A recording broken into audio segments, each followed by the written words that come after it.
Many of our Frisco raccoons grew up going to schools in Frisco ISD. Every year, we have students come in from outside the area who join the Frisco family. We want to make sure that they feel as welcomed as the ones who have been here since kindergarten. I moved from Colorado, the state of Illinois. I moved from Irvine, California. I came from Puerto Rico. I moved from Kansas, and then I went to Centennial. I stayed there for a year, my freshman year. Many of the students we spoke with seemed to be very happy in their new city. I enjoy it a lot. The tech department here is really good. The different things that you can do here are a lot more advanced than what I had back in Colorado. Frisco is a pretty good school. I originally came here, I originally was at the Colony High School, so I like Frisco better than the Colony. It's much better. The counselors can definitely help you out whenever you have a problem with schedule or anything of that sort. I really like it. I've made a lot of friends and they've been really nice. So. It's really cool. It's bigger than the schools over there in Puerto Rico. It's a really good school, actually. I love all the teachers. I love all my friends, and they're awesome. The new students from out of state have been adjusting to Texas as well.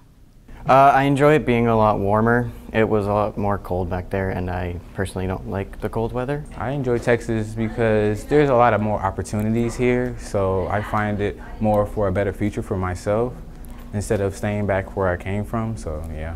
I love it here. It's pretty cool.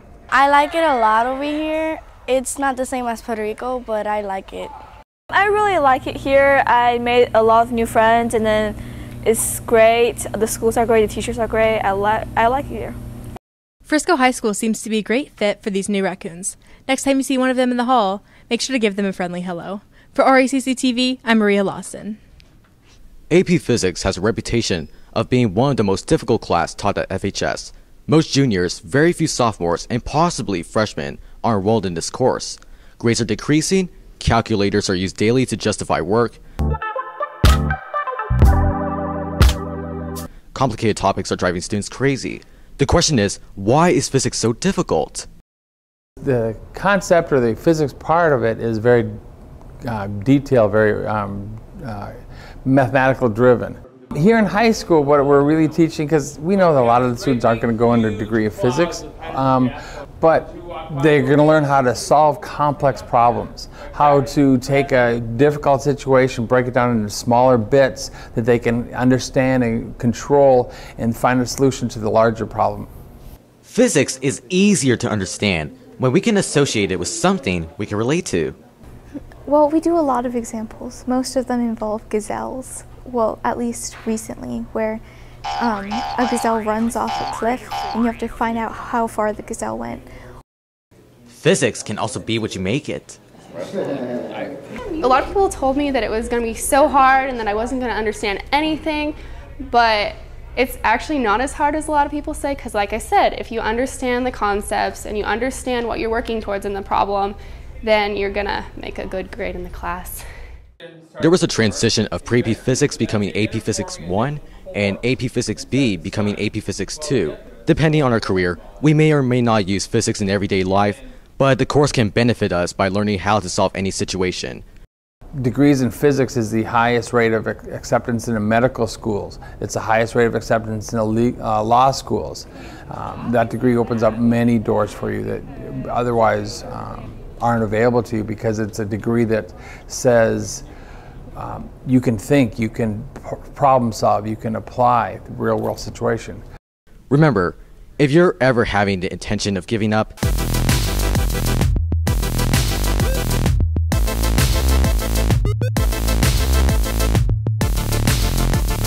think about what you can improve on. Go to tutorials, read from a textbook, practice a few problems. If you follow these steps, physics will be very rewarding later on. For Racc TV, I'm Alan Zamora.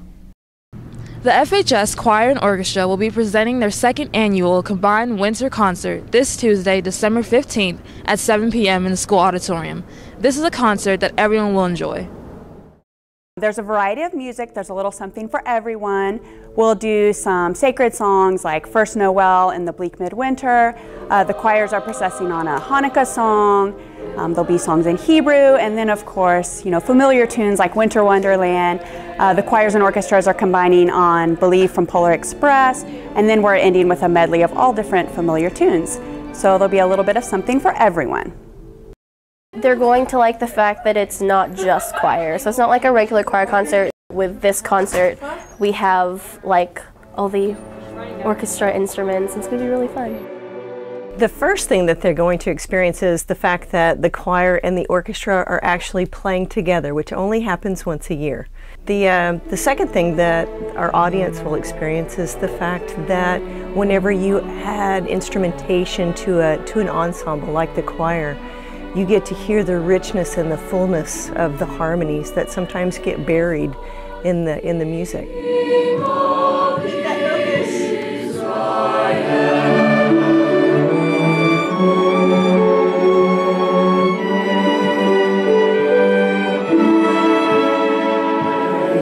We get to bring out the depth and some great textures in our music.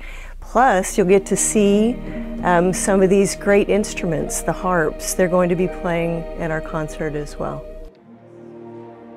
The students are looking forward to performing. Well, they're going to get to see a whole lot of holiday stuff, things that they know, things that maybe they don't, and all of it is great to listen to. So you get to hear these guys, you get to hear the choir, and it's going to be awesome.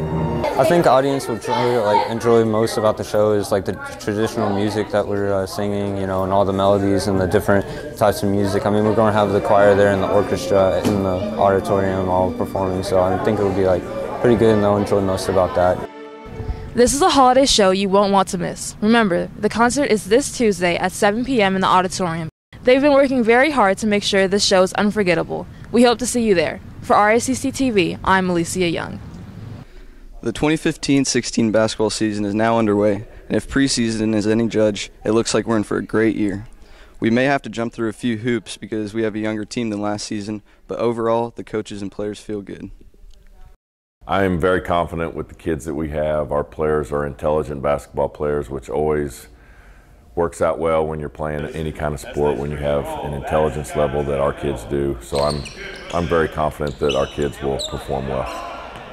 Some of our biggest challenges this year are probably going to be size. We got a lot of small guards this year, but we are quick and we can shoot the ball really well, so hopefully those will balance each other out.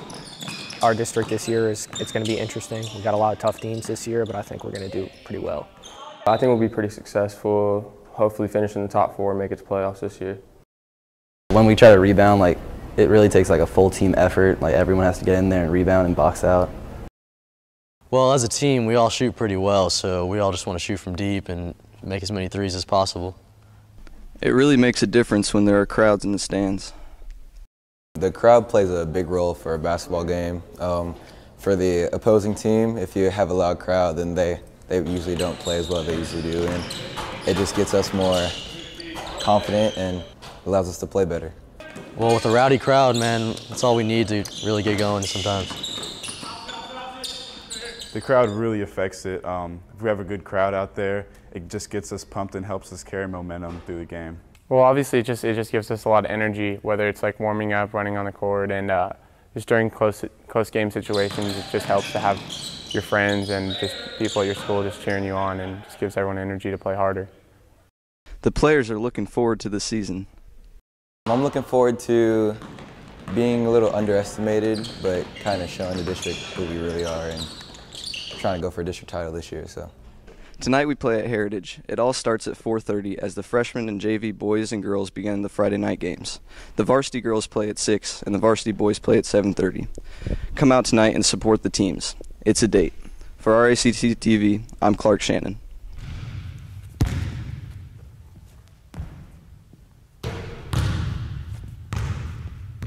I'm number 3 on the court and number 1 in your heart.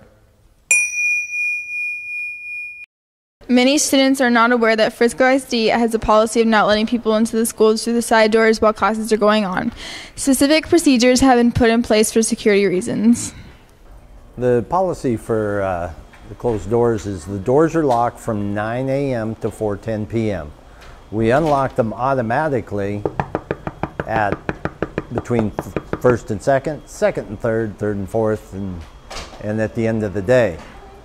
Students should never open the door for another student during the school day. If they've gone outside, they're outside for a reason, and we have people to let them in. It should not be another student that lets them in. So students, stop being so nice. Stop letting those strange people who are outside into the building, because you never know who you're letting in. I know we're being nice, but there's a reason we have the doors locked. As Mr. Betcher said, many students are unaware of the locked door policy, but it does serve a purpose since we have students coming and going throughout the day. If they're coming back from the Kate Center, the doors unlock during passing periods, so there's no reason for you to unlock that door. If somebody is running really late, they should be using the front door, coming in through the office.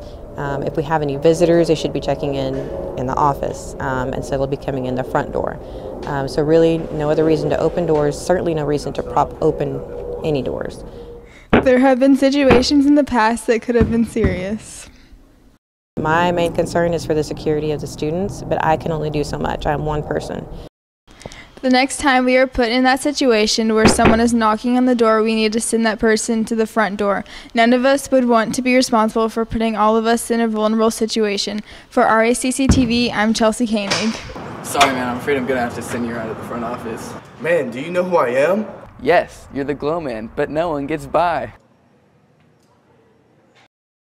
Good morning, afternoon, I don't know when you're watching this, but welcome to the Weekend Weather Watch. I'm Kinsley Cook. I'm Caden Wright. Speaking of the weather, today will be partly cloudy with a high of 75 and a low of 61. Saturday we'll have some showers with a high of 73 and a low of 45. A cool front moves in on Sunday and is going to bring more showers with a high of 56 and a low of 40. Tonight, our basketball teams play Heritage at Heritage, the boys and the girls.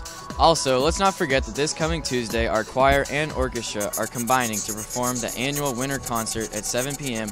in the FHS auditorium. So, Caden, I heard you sing. Do I? I am a young Sinatra. Really? Have yourself a merry little Christmas. Let your heart be light. Well, if they think you can sing, then they've never heard me. We've still got 5 more school days until the break. Let's make the best of it. For Racc TV, I'm Kinsley Cook. And I'm Caden Wright. From now on, our troubles will be out of sight.